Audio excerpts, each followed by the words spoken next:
بسم اللہ الرحمن الرحیم۔ شروع اللہ تعالیٰ کے نام سے جو نہایت مہربان اور رحم کرنے والا ہے۔ محترم حاضرین، آج ہم آپ کو بغداد کے تاجر اور بادشاہ کی کنیز کی ایک زبردست کہانی سنائیں گے۔ میری آپ سے متبانہ گزارش ہے کہ اس ویڈیو کو اینڈ تک ضرور دیکھیں۔ بغداد میں ایک تاجر رہتا تھا۔ وہ بہت مالدار تھا۔ اس کا ایک ہی بیٹا تھا جس کا نام ابو حسن تھا۔ یہ اپنے ماں باپ کا بڑا لاڈلا تھا۔ باپ اس کی ہر خواہش پورا کرتا۔ ابھی یہ جوان ہی ہوا تھا کہ تاجر کا انتقال ہو گیا۔ ابو حسن نے ایک بڑی جائیداد کا مالک بن گیا۔ چونکہ بچپن سے لاڑو پیار میں پلا تھا اور اب باپ کی دولت کا اکیلا وارث تھا۔ خوب عیش و عشرت میں زندگی گزارنے لگا۔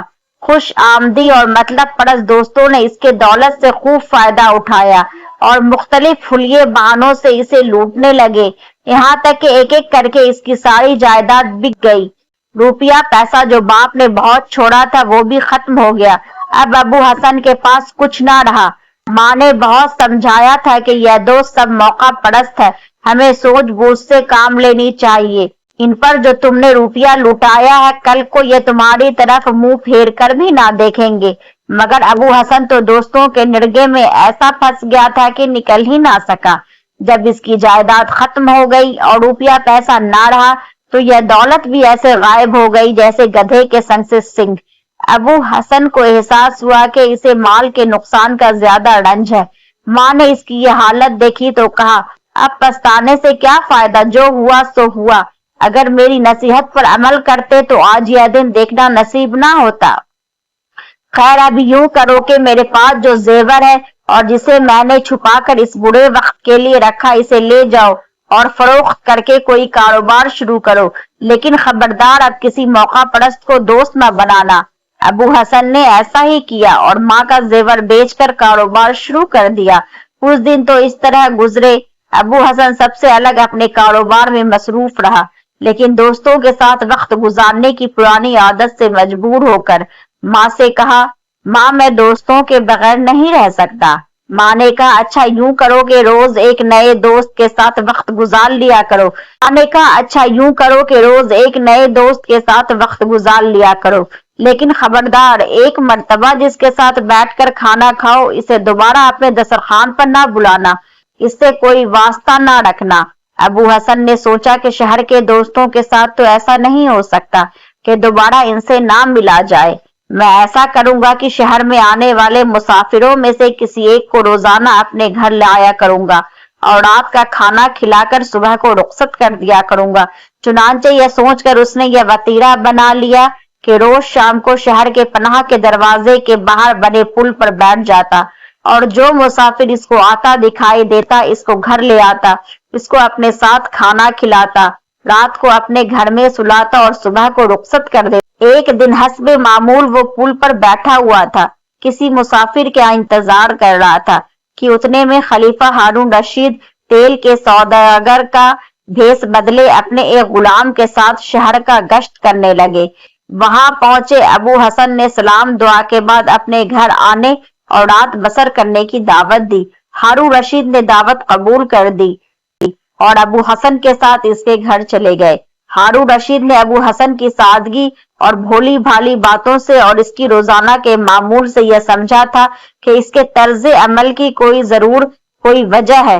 چنانچہ کھانا کھانے کے بعد جب وہ باتیں کرنے کے لیے بیٹھے تو انہوں نے ابو حسن سے اس کی حالات معلوم کرنے چاہے۔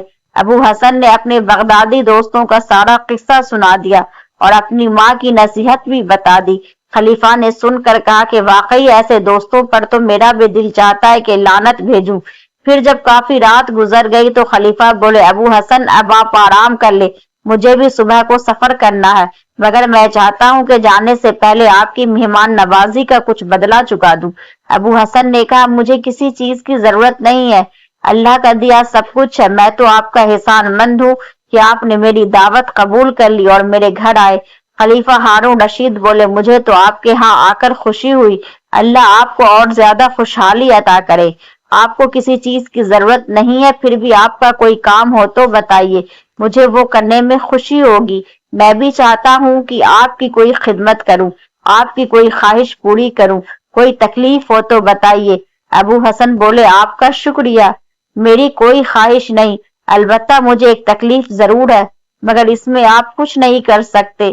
بات یہ ہے کہ اس محلے کی مسجد کا جو مؤذن ہے اور جو اس کے ساتھی